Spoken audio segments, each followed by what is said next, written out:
Como você se sentiria se uma criança fizesse exatamente o que você faz e o que você fala? Seria algo positivo ou algo negativo?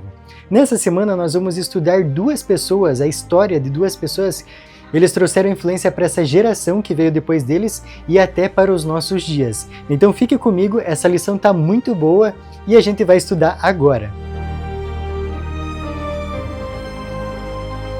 Olá, meu querido amigo, minha querida amiga, que bom ter você aqui para nós estudarmos mais uma vez a lição da Escola Sabatina.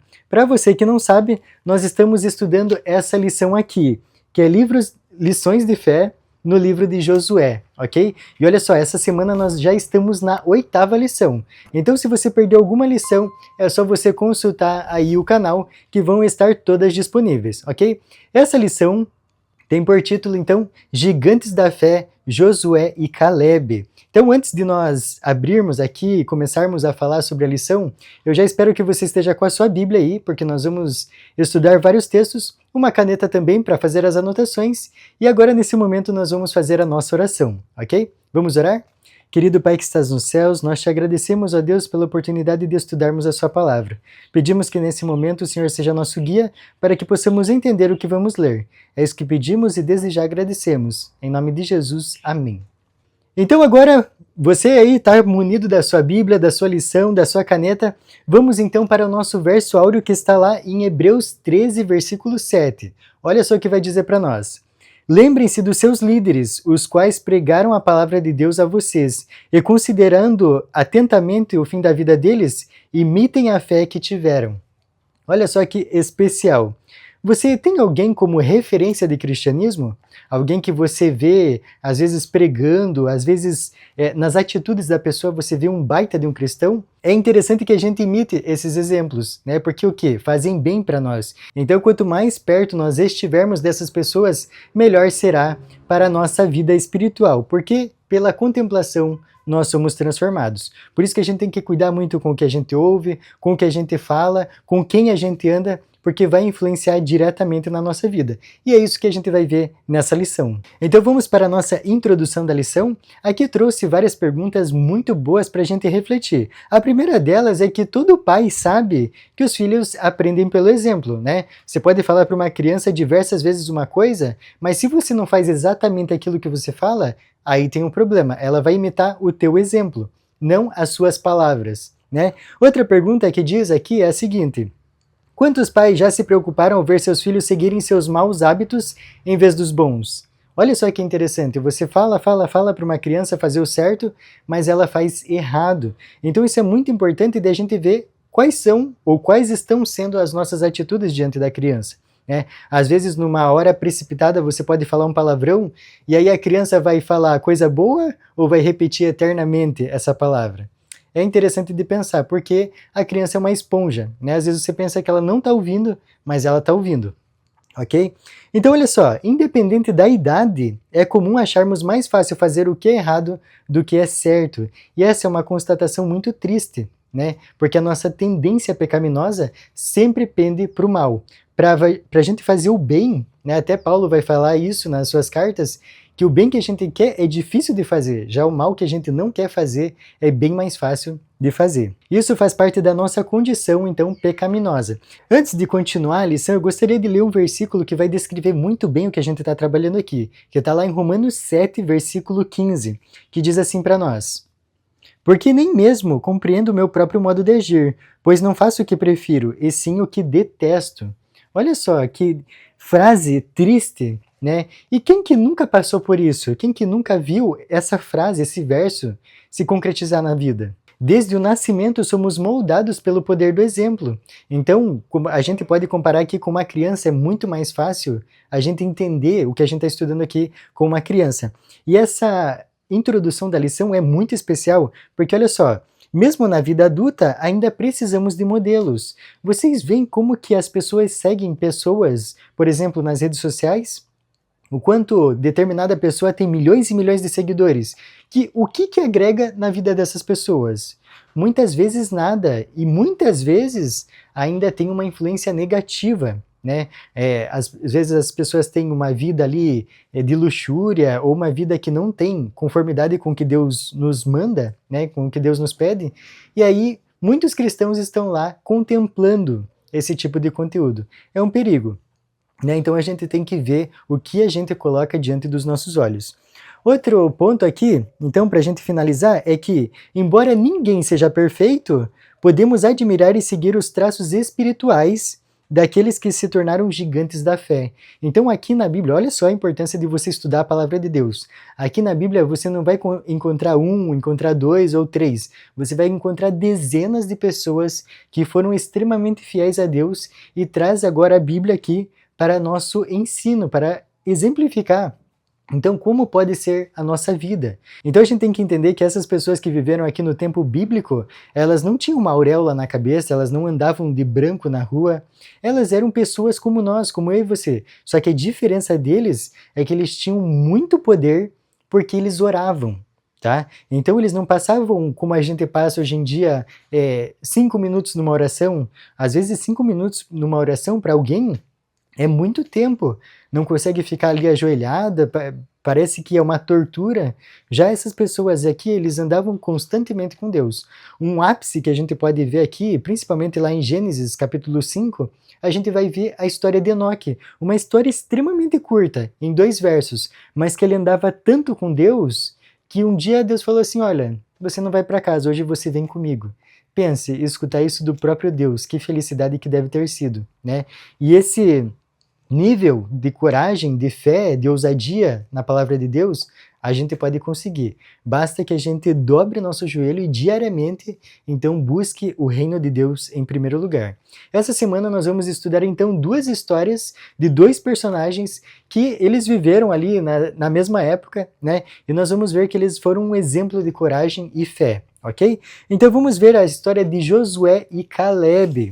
Você consegue lembrar de uma história onde os dois trabalharam juntos? E é isso que a gente vai ver na nossa parte de domingo, que diz fidelidade. Então a gente vai ler agora Números, tá? Eu vou pedir que você pegue aí na sua Bíblia o livro de Números, capítulo 13, versículo 6 e do 30 ao 32. Da tribo de Judá, Caleb, filho de Jefoné. Então Caleb fez calar o povo perante Moisés e disse, Eia, subamos e possuamos a terra, porque certamente prevaleceremos contra ela. Porém, os homens que com ele tinham subido disseram, não poderemos subir contra aquele povo, porque é mais forte do que nós. E diante dos filhos de Israel, infamaram a terra que haviam espiado, dizendo, a terra pelo meio da qual passamos a espiar é terra que devora os seus moradores. E todo o povo que vimos nela são homens de grande... Para você entender o que a gente está lendo aqui, é interessante que você entenda o contexto e o panorama dessa situação. Aqui Moisés ele escalou 12 príncipes, então um de cada tribo de Israel, e mandou que eles fossem espiar a terra. Tá? Se você for ver aqui, nesse capítulo inteiro, é interessante que você pare para ler, tá? E estudar, entender um pouquinho mais. É interessante que eles passaram 40 dias espiando a terra. Então pensa o baita relatório que eles poderiam ter voltado com ele. Né? Aqui, desses 12 espias, só 2 viram que Deus poderia dar aquela terra para eles. Os outros 10, eles se levantaram contra esses 2. E chega um momento aqui que eles até ameaçam a vida de Caleb e Josué. Então olha só que coragem desse Josué e Caleb. Né? Josué a gente vai estar estudando principalmente ele no livro que está escrito sobre ele, né? Mas também vai citar Caleb, ok? Caleb foi um importante espia nessa situação porque não deixou Josué sozinho. Eu vou ler alguns nomes para você agora e vou ver se você já ouviu falar desses personagens. Olha só, Samua, Safate, Gigeal, Pauti, Gadiel, Gadi, Amiel, Setur, Nabi, Jeuel. Algum desses você já ouviu falar? É interessante porque esses nomes são os nomes dos outros 10 espias que foram juntos com Caleb e Josué espiar Canaã. Olha só como eles foram tão ruins para a história que eles não são lembrados. Você vê que a coragem e a fé a Deus faz você ficar marcado na história? Olha que diferença entre eles e Josué e Caleb. Josué e Caleb a gente tem muito mais da história deles. Esses 10 aqui morreram na história. Né? Não que morreram nesse momento aqui, mas morreram na história porque não foram continuadas as histórias deles. Para você ver o nível do perigo que Josué e Caleb passaram, eu gostaria de ler com você o capítulo 14, versículo 10. Olha só o que vai dizer para nós. Apesar disso, toda a congregação disse que os apedrejassem, porém a glória do Senhor apareceu na tenda da congregação, a todos os filhos de Israel. Você vê que o próprio Deus teve que intervir para os seus servos não morrerem? Olha só que especial, olha só que extraordinário. Mesmo ali, provavelmente o medo que pode ter tomado conta desses filhos de Deus, né, servos de Deus, Deus se interpôs. Eu acredito, na verdade, que eles não tiveram medo, tá? Porque eles tinham tanta confiança em Deus que o medo não existe na vida do cristão que está totalmente conectado a Deus, porque ele sabe que Deus está guiando tudo. Então, vamos para a parte de segunda-feira que diz: dê-me esta montanha. O que será que é isso? Quem que falou isso? Vamos lá então para Números 14, versículo 24, que é exatamente o livro aqui e o capítulo que nós estamos. Então, leia comigo o verso 24. Porém, o meu servo Caleb, visto que nele houve outro espírito e perseverou em seguir-me, eu o farei entrar à terra que espiou, e a sua descendência a possuirá. Então aqui, só para você entender, é Deus falando, tá? Fazendo uma promessa para os descendentes de Caleb. E olha só, a gente vai ver ela se cumprindo lá em Josué 14, dos versículos 6 a 14. Olha só o que diz. Chegaram os filhos de Judá a Josué em Gilgal, e Caleb, filho de Jefoné, o quenezeu, lhe disse: Tu sabes o que o Senhor falou a Moisés, homem de Deus, em Cades Barneia, a respeito de mim e de ti. Tinha eu 40 anos quando Moisés, servo do Senhor, me enviou de Cades Barneia para espiar a terra, e eu lhe relatei como sentia no coração. Mas meus irmãos que subiram comigo desesperaram o povo. Eu, porém, perseverei em seguir o Senhor meu Deus. Então Moisés naquele dia jurou dizendo: Certamente a terra em que puseste o pé será tua e de teus filhos, em herança perpetuamente, pois perseveraste em seguir o Senhor meu Deus. Eis agora o Senhor me conservou em vida, como prometeu. 45 anos há desde que o Senhor falou esta palavra a Moisés, andando Israel ainda no deserto, e já agora sou de 85 anos, estou forte ainda hoje, como no dia em que Moisés me enviou. Qual era a minha força naquele dia? Tal ainda agora é o combate, tanto para sair a ele como para voltar. Agora, pois, dá-me este monte de que o Senhor falou naquele dia, pois naquele dia ouviste que lá estavam os anaquins, e grandes e fortes cidades. O Senhor, porventura, será comigo para os desapossar, como prometeu. Josué o abençoou e deu a Caleb, filho de Jefoné, Hebrom em herança. Portanto, Hebrom passou a ser de Caleb, filho de Jefoné, o quenezeu, em herança até o dia de hoje, visto que perseverara em seguir o Senhor, Deus de Israel. Olha só o grande comprometimento e confiança na promessa que Deus tinha feito para ele. Ele não esqueceu, imagina, 45 anos se passaram e mesmo assim ele lembrava perfeitamente dessa promessa que Deus tinha dado a ele. E é interessante aqui que a gente leu que ele tinha 85 anos e ele fala que o vigor dele era o mesmo daquela época. Pense, na nossa idade aqui, na nossa era, 85 anos já é um senhor, né? Mas mesmo assim, Caleb não duvidou de Deus. Ele sabia que Deus poderia dar aquela terra para ele. As promessas de Deus não se cumprem automaticamente, independentemente de nossa vontade. Elas exigem que nossa fé seja acompanhada de ações decididas. Imagina que Caleb chega nesse momento da vida e fala assim, ó, Deus prometeu para mim, então ele tem que dar. Não, ele foi ativo nisso, né? Ele não ficou esperando, ele chegou para Josué e pediu, lembrou Josué da promessa que Deus tinha feito a ele, né? Essa lição está muito especial, então eu espero que você esteja compreendendo o que nós estamos estudando aqui. Se surgir alguma pergunta, é só colocar aqui nos comentários que eu vou procurar responder, tá? Vamos então para a terça-feira, que diz o poder do exemplo. Olha só, então tudo que a gente falou lá na introdução, a gente vai estudar nesse momento aqui. Então vamos lá para Josué 15, dos versículos 16 a 19. Disse Caleb: A quem derrotar Kiriat-Sefer e a tomar, darei minha filha Axa por mulher. Tomou-a, pois, Oteniel, filho de Kenaz, irmão de Caleb. Este lhe deu a filha Axa por mulher. Esta, quando se foi a Oteniel, insistiu com ele para que pedisse um campo ao pai dela. E ela apeou do jumento. Então Caleb lhe perguntou: Que desejas? Respondeu ela: Dá-me um presente. Deste-me terra seca. Dá-me também fontes de água. Então lhe deu as fontes superiores e as fontes inferiores. Você percebe que o pedido da filha de Caleb é exatamente o pedido que Caleb fez a Josué? E olha só, nós vamos continuar a nossa leitura um pouquinho para frente em Juízes, capítulo 3, dos versículos 7 a 11. A gente vai ver quem que foi esse Oteniel e vamos ver o que ele fez por Israel também, tá? Então pega aí na sua Bíblia, capítulo 3, versículos 7 a 11. Os filhos de Israel fizeram o que era mal perante o Senhor, e se esqueceram do Senhor, seu Deus, e renderam culto aos Baalins e ao poste ídolo. Então a ira do Senhor se acendeu contra Israel, e ele os entregou nas mãos de Cusã-Risataim, rei da Mesopotâmia. E os filhos de Israel serviram a Cusã-Risataim por 8 anos. Clamaram ao Senhor os filhos de Israel, e o Senhor lhes suscitou libertador, que os libertou, Otniel, filho de Kenaz, que era irmão de Caleb e mais novo do que ele. Veio sobre ele o Espírito do Senhor, e ele julgou a Israel. Saiu a peleja e o Senhor lhe entregou nas mãos a Cusã-Risataim, rei da Mesopotâmia, contra o qual ele prevaleceu. Então a terra ficou em paz durante 40 anos. Otniel, filho de Kenaz, faleceu. Você percebe que enquanto a geração anterior estava morrendo ali, a gente vê Josué, Caleb, entre outros, olha só a nova geração que se levantava. Esse Otniel foi um libertador do povo de Israel. Então você vê que o exemplo, ele arrasta. É muito importante a gente pensar isso. Quais estão sendo as nossas atitudes diante da nova juventude? A gente precisa lembrar que, primeiramente, a gente tem que servir a Deus. E o terceiro mandamento diz que nós não podemos usar o nome de Deus em vão. Uma das formas de usar o nome de Deus em vão é falar que é cristão, mas não vive como um cristão. E isso é um enorme perigo. Vamos para a nossa parte de quarta-feira? O título é Herói Humilde. Se você for estudar a fundo o livro de Josué, você vai ver que Josué repartiu cidades, né, e territórios ali para todos os filhos de Israel, para todas as tribos.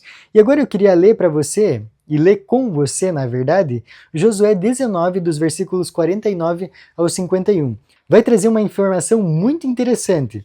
Olha só o que um verdadeiro líder faz. Acabando, pois, de repartir a terra em herança segundo seus territórios, deram os filhos de Israel a Josué, filho de Num, herança no meio deles. Deram-lhe segundo o mandado do Senhor, a cidade que pediu, Timnat-Sera, na região montanhosa de Efraim. Reedificou ele a cidade e habitou nela. Eram estas as heranças que Eleazar, o sacerdote, e Josué, filho de Num, e os cabeças dos pais das famílias repartiram por sorte, em herança, pelas tribos dos filhos de Israel, em Siló, perante o Senhor, à porta da tenda da congregação, e assim acabaram de repartir a terra. Aqui, no parágrafo, vai trazer qual que é a explicação de cada palavra. Mas, no fim, ele une essas duas informações e diz para nós que significa o quê? Porção restante ou território restante. Olha só que caráter nobre desse líder de Israel. Ele esperou todo mundo ter a sua terra e, no final, ele escolheu sua terra. Sabe, quando eu estava lendo essa parte da lição, eu lembrei de uma pessoa que fez exatamente o contrário disso. Lembram quando Ló e Abraão e os servos de cada um estavam brigando, os pastores, né? Eles tiveram que se separar. Abraão, por ser mais velho, ele tinha total autoridade de escolher primeiramente para onde ele ia, mas ele decidiu dar essa vantagem para Ló. E aí Ló escolheu o melhor lugar, né, que consequentemente foi a ruína dele. E olha só, voltando aqui para a nossa história de Timnat-Sera, diz o seguinte: estava localizada perto de Siló, próximo ao santuário, o que revela onde estavam as prioridades de Josué e onde seu coração realmente se encontrava. Que legal, né? Esse líder, ele queria ficar perto de Deus, que é o nosso desejo hoje. Por isso que certamente você está assistindo esse vídeo, porque você quer entender um pouquinho mais da palavra de Deus. E a parte de quarta-feira vai trazer um verso muito legal, que está lá em Salmos 27, versículo 4, e diz assim: uma coisa peço ao Senhor, e a buscarei, que eu possa morar na casa do Senhor todos os dias da minha vida, para contemplar a beleza do Senhor e meditar no seu templo. Olha só que especial, esse é o teu desejo? Esse é o meu desejo de sempre estar com Deus. Por isso que a gente tem que diariamente buscar Ele nas primeiras horas do dia, tá? Se você já começa o dia todo errado, mexendo no celular, fazendo qualquer outra coisa que não seja uma oração, você já começou o dia muito errado, tá? Vamos para a nossa parte de quinta-feira que diz transformados pela contemplação. Esse título aqui me remete a uma frase muito interessante que nós vamos ler daqui a pouco. Tá? Vamos então para a nossa Bíblia e abrir lá em 2 Coríntios 3, versículo 18. E todos nós, com o rosto desvendado, contemplando como por espelho a glória do Senhor, somos transformados de glória em glória, na sua própria imagem, como pelo Senhor, o Espírito. Esse verso é muito especial e a gente tem que tentar entender a profundidade dele. Aqui vai dizer que quanto mais tempo a gente passa com Deus, mais nós vamos refletir o caráter dele. E isso é muito especial. Imagina como você se torna uma pessoa diferenciada. Quando você se entrega a Deus, você não pode só se entregar em partes da sua vida. Por exemplo, eu vou começar a ir na igreja, mas eu não quero ler muito a Bíblia. Ou você fala assim, no meu bolso Deus não toca. Não, quando você entregar a sua vida a Deus, tem que ser de corpo e alma, tem que ser total. Você não pode servir a dois senhores. Olha só o texto que a lição vai trazer para nós, que está lá no livro Parábolas de Jesus, um livro muito importante que, se você não leu ainda, você precisa ler. Olhando para Cristo, obtemos uma visão mais clara e distinta de Deus, e pela contemplação somos transformados. A benignidade e o amor para com os nossos semelhantes se tornam um instinto natural. Desenvolvemos um caráter que é a cópia do divino. Crescendo a sua semelhança, ampliamos nossa capacidade de conhecer a Deus. Entramos cada vez mais em comunhão com o mundo celestial e temos o poder incessantemente crescente de receber as riquezas do conhecimento e sabedoria da eternidade. Olha só, meu amigo, minha amiga, é só você querer que isso daqui vai se realizar na sua vida. Se você não entendeu ainda a profundidade desse texto que a gente acabou de ler, pare um pouco, pause esse vídeo e leia frase por frase, que você vai entender o que Deus quer falar para você, ok? Vamos então para a nossa parte do estudo adicional, para finalizar nossa lição. Eu vou cortar esse texto aqui no primeiro parágrafo, lá no início e no último, tá? Diz assim: nessa época, a fé de Caleb era exatamente igual à de quando seu testemunho tinha contrariado o relato pessimista dos espias. Não foi o desejo de honras ou engrandecimento próprio que determinou o pedido de Caleb. O bravo e velho guerreiro queria dar ao povo um exemplo que honraria Deus e incentivaria as tribos a dominar completamente a terra que seus pais tinham considerado inconquistável. Olha só, você vê que tudo tinha algo por trás? Ele não queria só a terra, ele queria trazer essa convicção que Deus pode dar para mim e para você. Então é interessante que você não seja só um cristão por nome, que você seja um cristão de verdade, com o coração na obra de Deus, ok? Eu fico por aqui, foi um prazer estudar a lição com você e te espero na próxima semana. Até mais!